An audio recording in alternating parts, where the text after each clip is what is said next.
bem, meus amores? Hoje nós vamos falar sobre o ciclo da água. Abra aí, procura o capítulo 3 do seu livro, tá certo? Para acompanhar a aula com o livro na mão. Então, vamos lá. O que é o ciclo da água? Por definição, é o movimento contínuo de transformação da água na natureza, passando de um estado físico para o outro, ou seja, são as mudanças de estado físico da água na natureza que vai provocar o ciclo da água, tá certo, minha gente? Então, vamos então dar uma recapitulada nos estados físicos da água. O primeiro deles, que vamos falar, é o estado líquido. O estado líquido da água, ele cobre 71% da superfície da Terra. A água, em sua forma líquida, cobre cerca de 71% da superfície da Terra. Essa água, na forma líquida, constitui os rios, lagos e oceanos. São as águas que fluem, tá certo? E a água nesse estado não tem forma definida. A forma da água nesse estado físico líquido será a forma do recipiente que a contém. Vamos supor que a gente coloque água dentro de um copo. Qual o formato da água? Vai ser o formato do local onde ela ocupa. No caso, o copo. Tá certo, minha gente? Então, vamos continuar. A água no estado líquido é aquela água que a gente bebe, que a gente usa para cozinhar, é a água que a gente utiliza para se banhar, para realizar as atividades do nosso cotidiano, tá certo? Do nosso dia a dia. A gente usa a água no estado líquido, tá certo? E a água no estado sólido? A água no estado sólido, ela tem uma forma própria.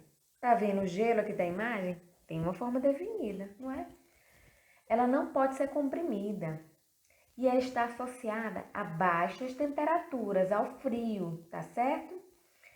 Nela, as moléculas da água ficam bem próximas umas das outras e praticamente não tem movimento, por isso tem uma forma própria, definida. E os exemplos da água no estado sólido é o gelo, são as geleiras, granizo, tá certo? Agora a gente vai falar um pouquinho da água no estado gasoso. A água no estado gasoso não tem forma definida, tá certo? Ela não pode ser comprimida e está associada a altas temperaturas, tá bom? Então, estado gasoso associado a altas temperaturas. Um exemplo delas é o que a gente vê aqui na imagem, é o vapor d'água. Então, as mudanças as mudanças de estado físico da água estão associadas à sua variação na temperatura, certo? Então, está ligado a variações na temperatura da água. A imagem anterior, vocês viram a água passando para o estado gasoso, não foi? Porque estava aquecendo. Nesse caso, a gente está vendo aqui a formação do gelo, porque está baixando a temperatura e a água está passando para o estado sólido. Então, estão aqui ó, os três estados físicos da água. A água aqui do lado esquerdo na sua forma sólida, no meio na forma líquida e aqui mais à direita está na forma gasosa. Então, vamos conhecer o nome de quando passa de um estado físico para outro. Vamos lá? Então, a água quando passa do estado sólido para o estado líquido chama-se essa mudança de estado físico de fusão. Quando passa de estado líquido para gasoso, dá-se o nome de vaporização. Quando passa do estado gasoso para o estado líquido, dá-se o nome de condensação ou, como está se liquefazendo, ou seja, está se transformando em líquida novamente, pode se chamar também de liquefação. E por último, quando a água no estado líquido, ela é transformada para o estado sólido, vai ser um processo chamado de solidificação. E quando passa diretamente do estado sólido para o estado gasoso ou vice-versa, do estado gasoso para o estado sólido, damos o nome de sublimação. Então, revisão. A gente viu aqui a água no estado líquido, que é a água que a gente bebe, a gente utiliza para cozinhar, para fazer os afazeres do dia a dia. É a água que flui nos rios, tá certo? Estado gasoso é quando a água, ela, aqui no caso, é um bule, está passando do estado líquido para o estado gasoso, tá certo? Aqui o exemplo mais famoso é o vapor de água. E nós vimos também no estado sólido. No estado sólido tem uma forma definida, está associado a baixas temperaturas, tá certo? O exemplo mais conhecido é gelo, geleiras e assim por diante, viu? E agora vamos fazer uma breve revisão aqui das mudanças de estado físico. Então, quando passa a água do estado sólido para o estado líquido, dá seu nome de? Digam aí em casa. Fusão. Quando passa do estado líquido para o estado gasoso, dá-se o nome de vaporização. Acertou quem disse. Quando passa do estado gasoso para o estado líquido, qual o nome? Estou vendo que vocês estão acertando. Condensação ou liquefação. Quando passa do estado líquido para o estado sólido, chama-se solidificação. E por último, quando passa direto do estado sólido para o gasoso ou do gasoso para o estado sólido, dá-se o nome de sublimação. Então, vamos falar aqui do ciclo da água. A primeira parte do ciclo da água, a gente vê em um rio, mas isso vai acontecer nos rios, nos lagos, nos oceanos, ou seja, onde tem água líquida, certo? A água que está nessa forma, no estado líquido, ela vai evaporar, né? Pelo calor do sol, formando uma água no estado gasoso, que é o vapor de água. Além das águas dos rios, também os seres vivos, eles vão perdendo água do seu organismo na forma de vapor, por meio da transpiração. Esse vapor da água dos animais, da transpiração, e também dos rios, oceanos e assim por diante, que evaporou, esse vapor vai para a atmosfera, tá certo? Essa evaporação ela vai aumentar com o calor do sol, certo? Também. Em seguida, o que vai acontecer? Nas camadas mais frias da atmosfera, o vapor da água ela vai se condensar, ou seja, aquele vapor de água que evaporou nos rios e dos animais a partir da transpiração, esse estado gasoso ele vai passar para o estado líquido e vai formar as pequenas gotas que compõem as nuvens. E o que acontece? As nuvens acabam se deslocando de uma parte para outra por conta do vento. E quando elas estão muito carregadas de pequenas gotas, ocorre algo conhecido como chuva, que também é conhecido como precipitação. Então, a água que estava nessa nuvem, ela vai voltar para a superfície da Terra. Se o local estiver muito gelado, tiver uma temperatura muito baixa, essa água ela pode voltar no estado sólido, vindo sob a forma de neve ou granizo. Mas em locais mais quentes, como ocorre normalmente aqui no Piauí, vem no seu formato líquido, certo? Vem no estado líquido. Ok? Aí tudo retorna novamente. Aí essa água da chuva vai se infiltra no solo e fica armazenada em depósitos subterrâneos. Outra parte volta novamente para os rios e esse ciclo volta a se repetir. Por isso que é chamado de ciclo da água, porque a água não fica parada, ela fica nesse contínuo ciclo, tá certo? Olha aqui, ó, os nomezinhos, ó. A transpiração ajudou a evaporar a água para ir para as nuvens, ocorrendo uma condensação nas nuvens, em seguida a precipitação e pronto. O ciclo da água vai voltar ao normal, certo? Então, Quais são os elementos que influenciam no ciclo da água? Vocês sabem?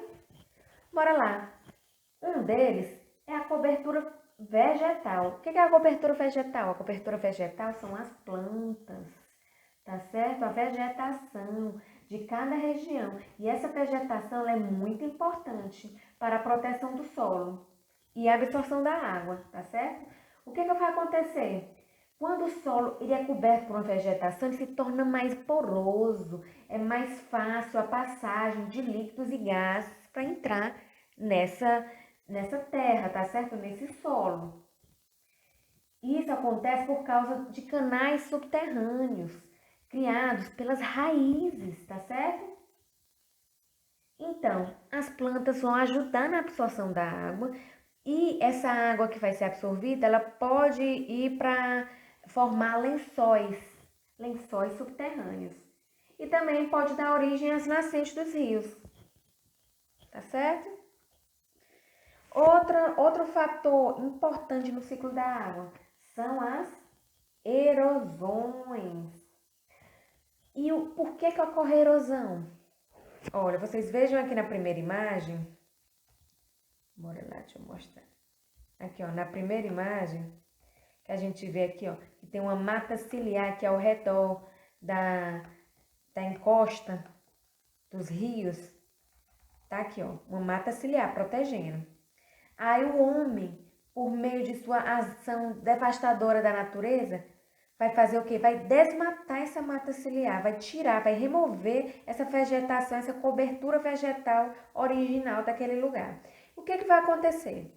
Então, com a remoção da mata ciliar,